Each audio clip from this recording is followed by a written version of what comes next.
시청자 여러분, 지난 주말과 주일 주 안에서 평안하셨습니까? 시작된 한 주간도 성삼일체 하나님께서 여러분과 늘 함께 하시기를 원합니다. 이번 주에도 변함없이 하나님 말씀 중심의 삶을 살아가시기를 원하오며, 효놀이와 함께하는 올해 30번째입니다. 벌써 30번째 구원의 여정 출발하도록 하겠습니다. 2023년 30주차입니다. 올해 30번째 하나님의 말씀은 누가복음 23장 3절의 말씀이 되겠습니다. 자, 함께 외웁시다. 빌라도가 예수께 물어 이르되 내가 유대인의 왕이냐? 대답하여 이르시되 내 말이 옳도다. 누가복음 23장 3절 말씀. 아멘. 다시 한번 내어보겠습니다. 빌라도가 예수께 물어 이르되 내가 유대인의 왕이냐? 대답하여 이르시되 내 말이 옳도다. 누가복음 23장 3절 말씀. 아멘. 우리가 지금 예수님의 생애 마지막 한 주간의 순간을 기록하고 있는 누가복음 19장 28절부터의 말씀을 상고하고 있죠.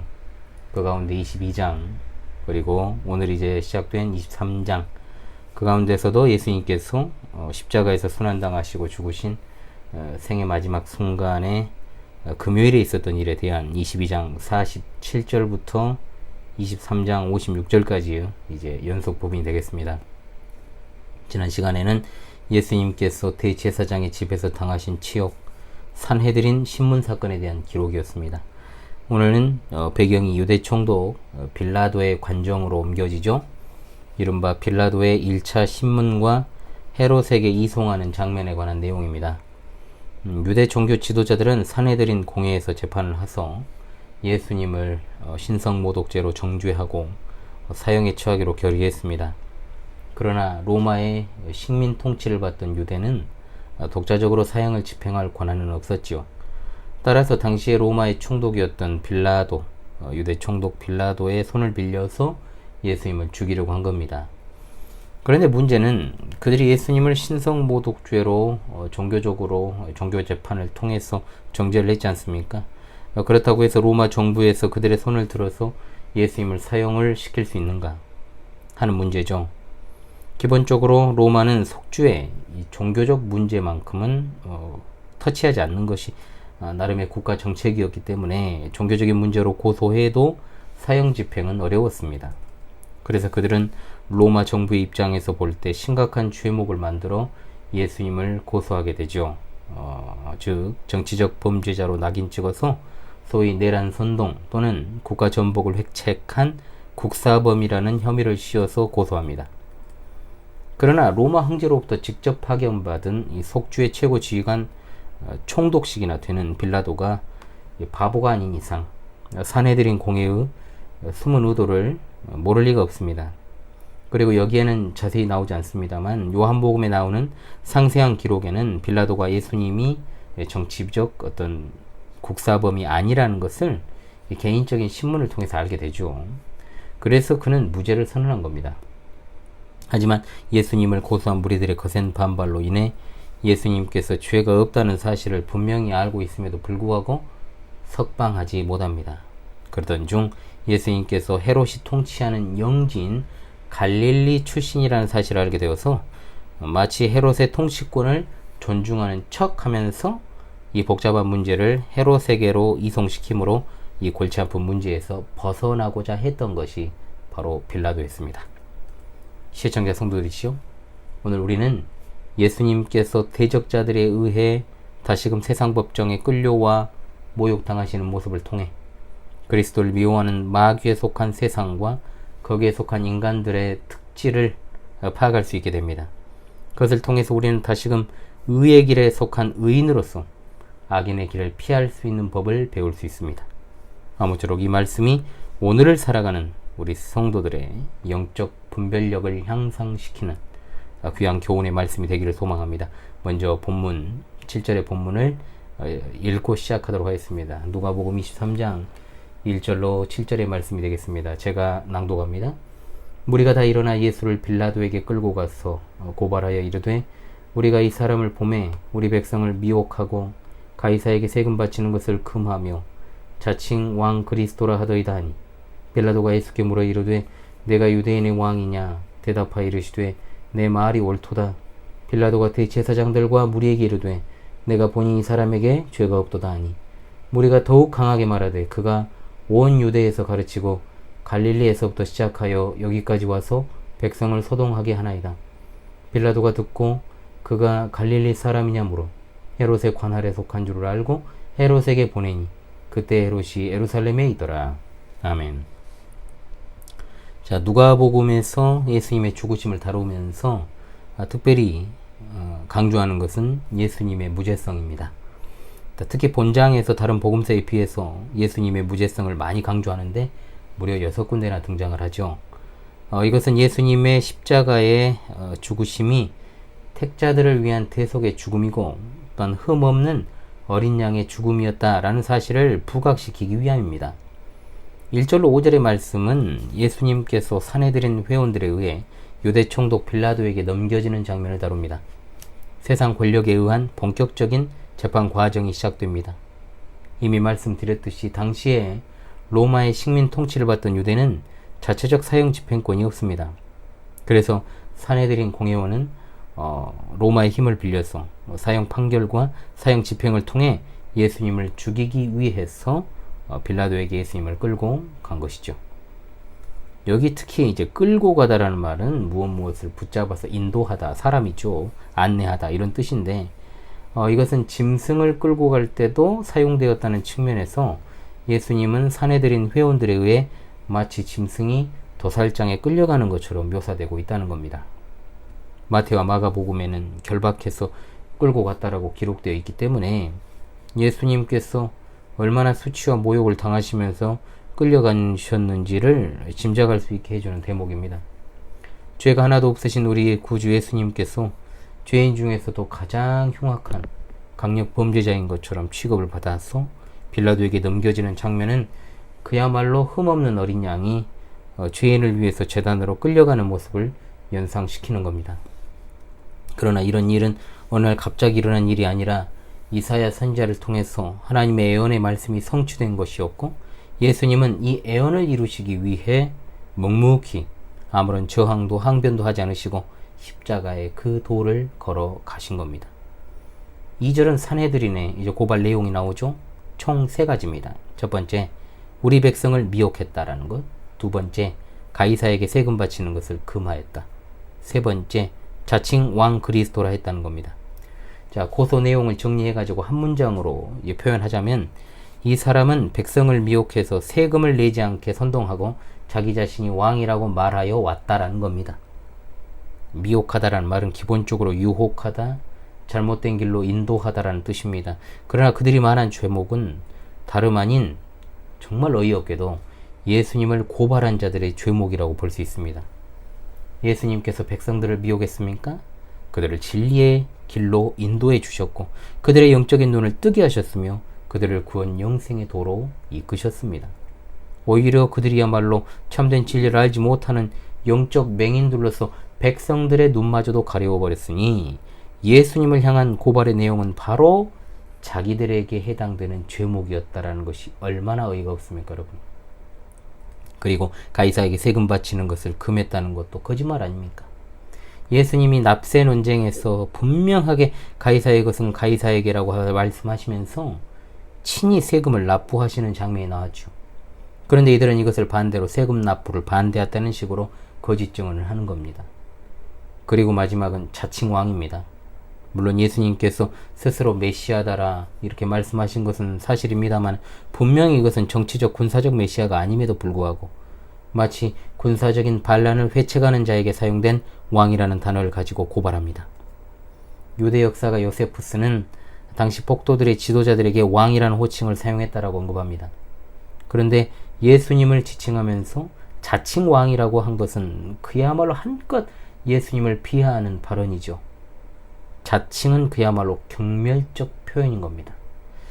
예수님은 그동안 정치적인 메시아로 자신을 추앙하고 따르려는 자들을 멀리하셨고 그러한 오해를 사지 않도록 오로지 하나님 나라의 복음을 선포하시고 가르치시는 데 힘을 쏟으셨는데 그들은 그걸 갖다가 반대로 말하면서 또 거짓 증언을 일삼고 있습니다.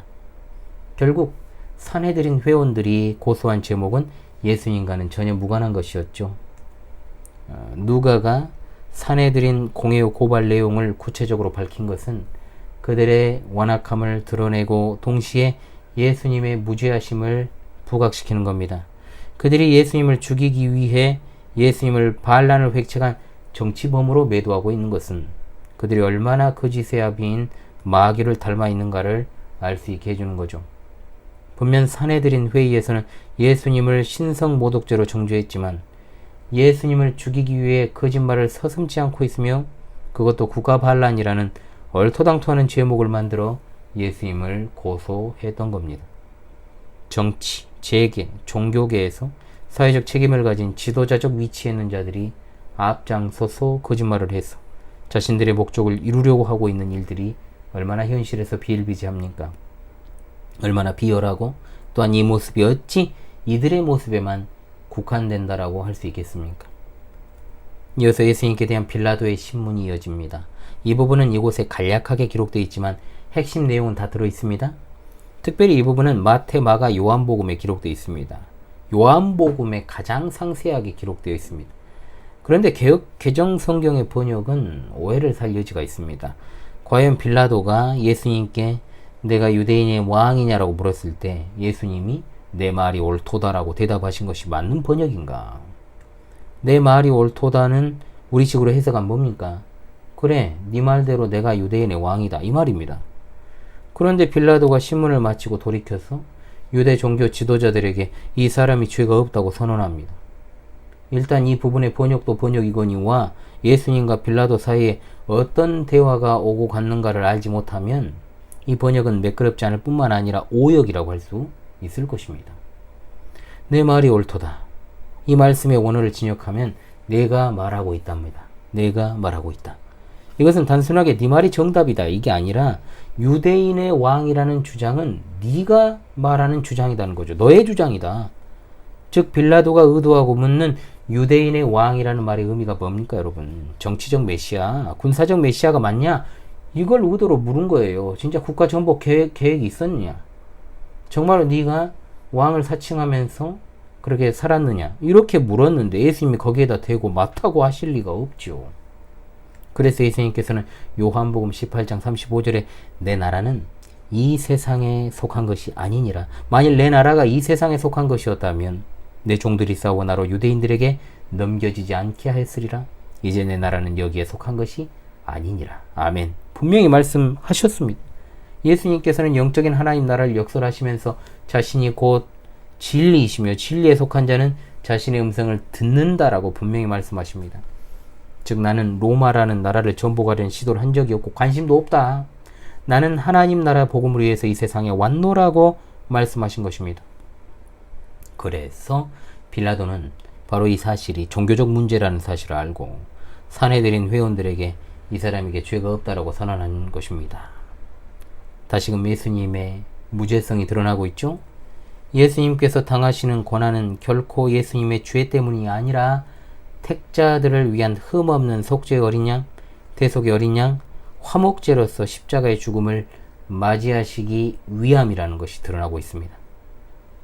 참 아이러니하게도 예수님의 무죄성이 로마의 공권력을 대표하는 빌라도의 입에서 제일 먼저 나왔다라고 하는 것. 요한복음에는 빌라도가 예수님에게서 아무 죄도 찾지 못하였다고 말하는 장면이 분명하게 기록되어 있습니다. 물론 빌라도가 이렇게 말했다고 해서 그가 확신에 찬 선언을 하는 것은 분명 아닙니다. 왜냐하면 아무리 자신이 지배국의 총독이라고 해도 피지배층의 어떤 종교적 논쟁에 참여하는 것은 월권이고 또 복잡한 어떤 구설수에 휘말려 들어봤자 자신의 일신상 좋을 것이 하나도 없기 때문에 일반적 처세술로 이 상황을 모면하려고 했던 겁니다. 그렇지 않았다면 그가 예수님을 절대로 사형에 처하도록 내주지 않았을 것입니다. 그러자 그들이 더욱더 강하게 말하지 않습니까? 뭐라고 말합니까? 그가 온 유대에서 가르치고 갈릴리에서부터 시작하여 여기까지 와서 백성을 소동하게 하나이다. 강하게 말하다란 말은 집요하게 말한다는 뜻입니다. 격렬하게 주장한 뜻입니다. 예수님의 무죄를 선언한 빌라도를 향한 사내들인의 반발이 매우 강력했다라는 것을 보여주는 말씀이죠. 그리고 저가 소동하게 했다라는 것, 소위 예수 그리스도를 갖다가 그런 식으로 소위 말하는 이제 선동가로 몰고 있는데요. 지금은 예나 지금이나 정치인들이 주로 이제 잘하는 선동입니다. 선동 모사꾼들이 얼마나 많습니까? 국민들은 다 속고 있죠, 거기에. 충동질 해가지고 사람들을 미혹한다란 말이에요. 즉 사내들인 회원들은 빌라도로 하여금 예수님이 계속해서 민중 봉기를 회책했다, 이 오해를 갖다가 불러일으키게 하려는 의도를 가진 거예요. 그러나 이 부분 또한 오히려 그들이 빌라도를 비롯한 유대 백성들을 선동해서 예수님의 유죄를 주장하고 있으니 자신들이 상대방에게 휘두르는 칼이 사실은 자신에게 해당되고 있음을 인정하지 않는 내로남불 아나무인의 극치를 달리고 있습니다. 이 시대의 각계각층의 위정자들의 모습 속에서도 이런 모습이 그대로 드러나고 있지 않습니까? 그런데 빌라도는 그들의 말의 진위 여부에는 별 관심이 없습니다. 어찌되었든 이 복잡하고 골치 아픈 상황을 모면하고자 하는 마음이 훨씬 크죠. 그래서 그들의 말 가운데서 갈릴리에서부터 시작하여 라는 말에 주목을 하고, 그가 갈릴리 사람이냐고 묻습니다. 그러니까 생각 자체가요, 지금 얘들이 뭘 말하는 거 상관이 없어요. 그냥 이 복잡한 문제를 그냥 자기가 처리하고 싶지 않은 겁니다. 이 말투의 뉘앙스는 뭡니까? 새로운 사실을 발견한 기쁨의 감정이 가득 찬 어투입니다. 자신이 판단하기에 예수님은 죄가 없는데 죄 없는 사람을 재판하는 그 자리에서 벗어나기 딱 좋은 구실을 찾은 거죠. 로마법에 따르면 1차적 재판권은 그 지역 분봉왕에게 있습니다. 빌라도는 그야말로 껄끄럽게 여기던 예수님에 대한 재판을 갈릴리 지역을 다스리던 분봉왕 헤롯에게 맡길 이유를 발견하고 쾌재를 부른 것이죠. 빌라도와 헤롯 사이에 이제 이번 주 말씀의 해설을 통해 알 수 있겠습니다만, 빌라도와 헤롯 사이가 좋지 않죠. 적이죠. 그런데 빌라도의 책임 회피 그리고 헤롯의 호기심이 일치해서 두 사람이 이 일에 있어서 친구가 되어서 예수님을 재판하게 된 것입니다. 한글 성경에는 원문의 뉘앙스가 잘 드러나지 않습니다만, 사실 그가 갈릴리 사람이냐는 말은 원문상 굉장히 경멸적인 의미를 가지고 있어요. 여기 사람으로 번역된 말이 호칭으로 사용될 때는 남자를 낮추어 부르는 단어입니다. 우리식으로 따지면 녀석, 놈, 새끼 정도 되는 거예요, 사실. 따라서 뉘앙스를 살려 번역을 하면 어떻게 됩니까? 저거 갈릴리 촌놈 새끼냐? 갈릴리 새끼냐? 이거예요. 이런 어떤 뉘앙스인 거예요. 책임 회피거리가 생긴 것에 대한 기쁨, 동시에 갈릴리 지역을 비하하는 내용, 이런 것을 알 수 있죠. 우리 이제 한반도를 이제 기준으로 해가지고는 전라도 사람들이 깽깽이라고 하잖아요. 깽깽이. 제가 군대 갔는데 경상도 고참들이 깽깽이라고 부르더라고, 저를. 에이 깽깽 하고 그럼 제가 이병 깽깽 뭐 했죠. 제가 상병 때까지, 이제 상병 초까지도 이제 깽깽이라고 제가 대답을 했죠, 관등성명을. 그러면서 이제 요즘 댓글에 그러잖아요. 혹시 7시 지역이냐고, 이런 식으로 이제 말을 하지 않습니까? 그러니까 너 혹시 전라도 깽깽이냐? 너 혹시 그쪽이냐?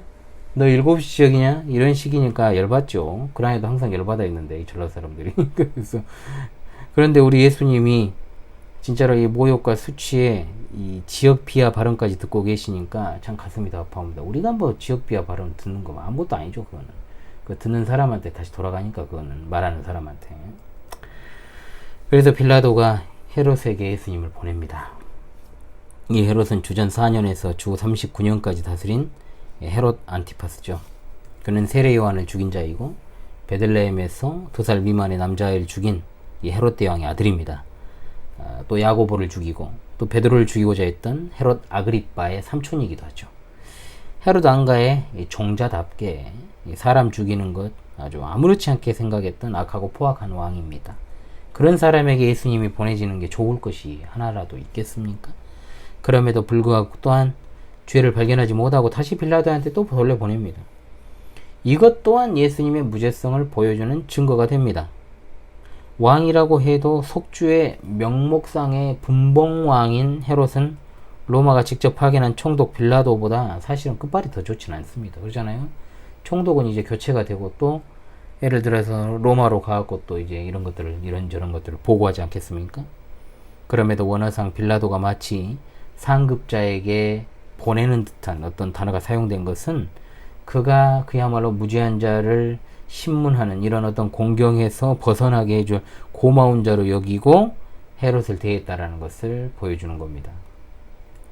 오늘 본문을 통해서 사내들인 회원들이 눈의 가시와 같은 예수님을 처치하기 위해 로마의 공권력을 상징하는 빌라도에게 고발하는 내용을 중심으로 해서 그들의 비열함과 추악함과 거짓과 위선을 남김없이 발견할 수 있었습니다.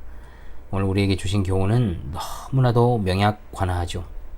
시청자 성도들이시여, 우리는 거짓 증거하는 것, 그리고 거짓말하는 것이 사탄에게 속한 자들이 하는 짓거리임을 잊지 말고 신실함과 정직함으로 살아가야 될 줄로 믿습니다. 아멘.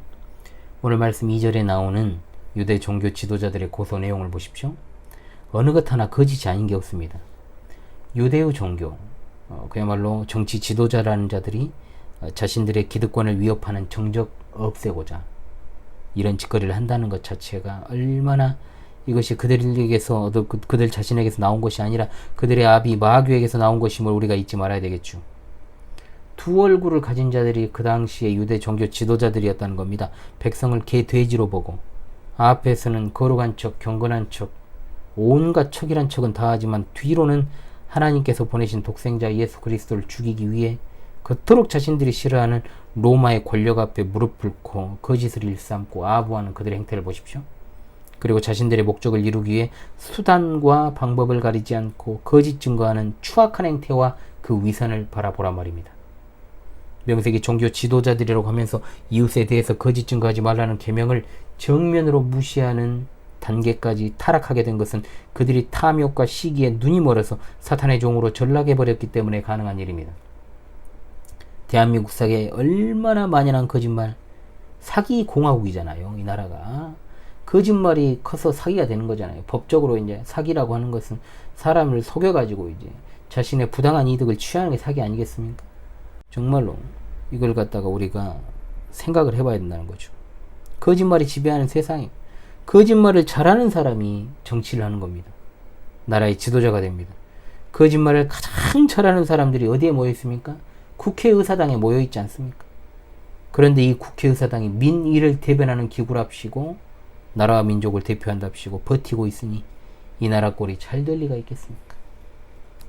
수구 기득권 세력은 물론이고 이 나라를 갖다가 완전히 개조해서 한반도로 자체를 갖다가 자신들이 원하는 나라로 만들려는 이 사회주의 국가로의 어떤 변화를 도모하는 이들이나 수구 기득권 꼴통들이나 제 눈에 보기에는 다 똑같은 나쁜 놈들이에요.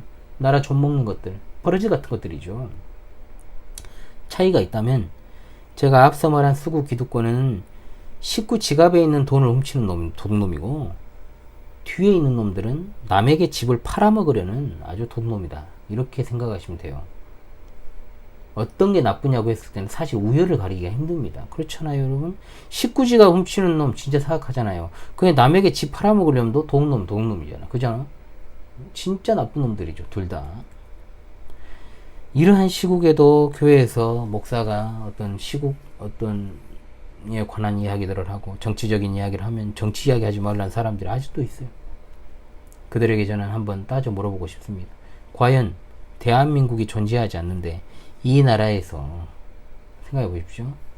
과연 그런 말을 할 수 있는 그런 환경이라도 조성이 되겠느냐. 이 나라에서 어떤 진정한 의미의 자유라는 것이 빠져버리면 우리 그리스도인들은 배도자와 타협을 하면서 살든지 아니면 끝까지 저항하다가 죽을 날만 기다리든지 둘 중에 하나입니다. 이 나라를 총체적으로 망가뜨리는 자들이 어떤 거짓말을 해도 어떤 위성적인 행태를 보여도 정말 그렇지 않습니까? 부동산 사기를 쳐도 진영 논리와 지역주의의 프레임을 극복하지 못하고 무조건적으로 그냥 이 지역은 그런 지역이니까 찍어주는, 저쪽은 절대로 찍을 수 없으니 여기를 찍어주는 이런 어떤 편협한 노예근성과 사고를 버리지 않으면 제가 살고 있는 지역 중심으로만 제가 일단 이야기하겠습니다. 이 지역의 미래는 원래부터 없었지만 이 나라의 미래도 결국은 없게 되는 겁니다. 한 세상 나만 살고 갈 세상 아니잖아요. 진짜로. 우리가 이웃과의 관계에 있어서도 거짓 증거로 누군가를 해쳐서도 안 되겠지만 습관적인 거짓말로 자신과 남을 속이는 일 중단해야 됩니다. 그리고 거짓말하는 자들을 경계하고 거짓이 용인되는 이 시대에 참으로 하나님의 자녀로서 하나님의 성품을 따라 매사에 신실하고 진실하게 행동하는 자들이 되어야 될 줄로 믿습니다. 적어도 그리스도인이라면 거짓말을 잘하고 거짓말로 일관하는 자들과 그 정당에게 나의 소중한 한 표를 아무 생각 없이 행사하는 일을 안 해야 되는 거예요. 헌법이 개정되고 이 개헌 세력은요, 여야 할 것이 다 있어요. 여러분, 절대로 어떤 정치 이념에 거기에 빠져들지 마세요. 제가 파수꾼들의 밤 3회 방송에서 그 이야기 했죠. 포괄적 차별금지법이 통과되고 나라가 송두리째 넘어간다 해도요, 여전히 내 정서상으로, 그리고 내가 출신 지역이 이렇고 정치 이념이 어떻고 이런 생각을 하면서 내 마음에 안 든다라고 해서 변화가 안 되면요, 그것은 한 사람의 그리스도인으로서가 아니라 한 인간으로서도 문제가 있다고 밖에 볼 수 없습니다. 시청자 성도리시오, 우리는 그리스도인으로서 거짓을 멀리하고 또 사탄이 처음부터 거짓말로 일관하였던 그런 자였다라는 것을 기억하십시다. 거짓말을 밥 먹듯이 하는 건 사탄의 하수인임을 말해주는 것임을 생각하고 거짓을 멀리하고 거짓에 선동되는 일이 없이 신실하고 진실한 하늘나라 시민들 다 될 수 있기를 주님의 이름으로 간절히 소망합니다. 아멘.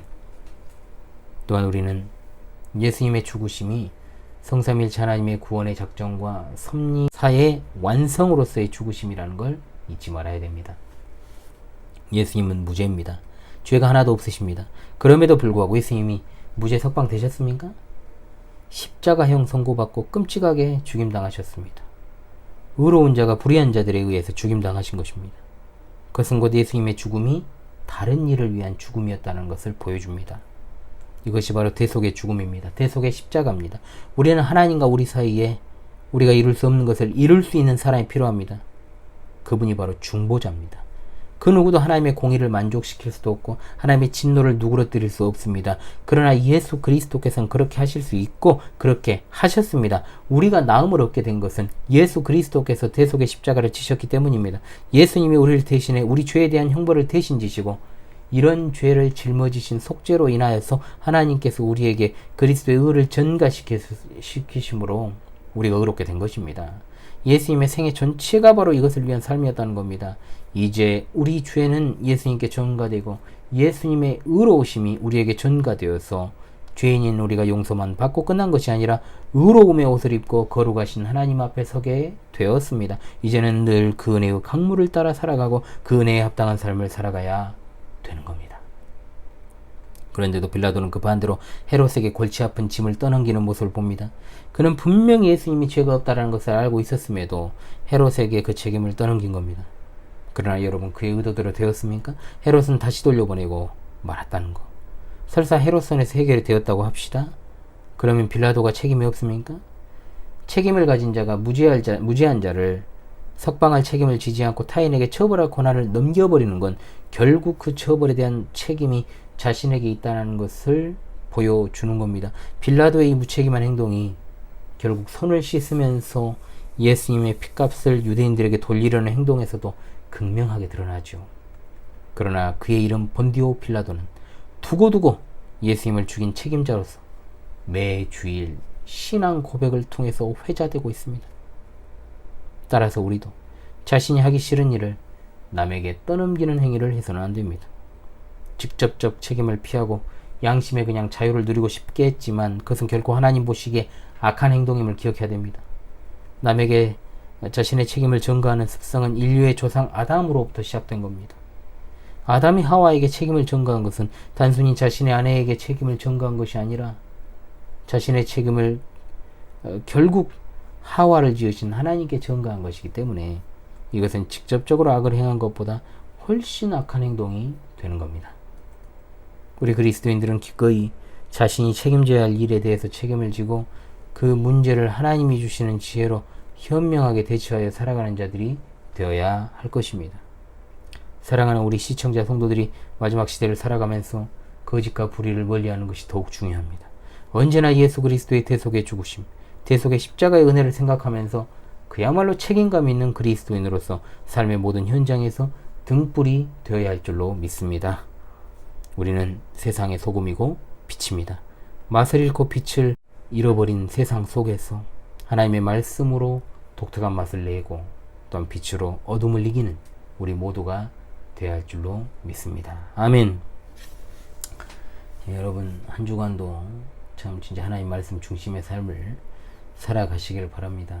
이렇게 또 한 주가 출발하고 또 제 개인적으로는 여름 사역을 이제 한 주 앞두고 있는 시점에서 정말로 중요한 한 주인데 여러분들 변함없이 늘 동행하여 주시기를 바라겠습니다.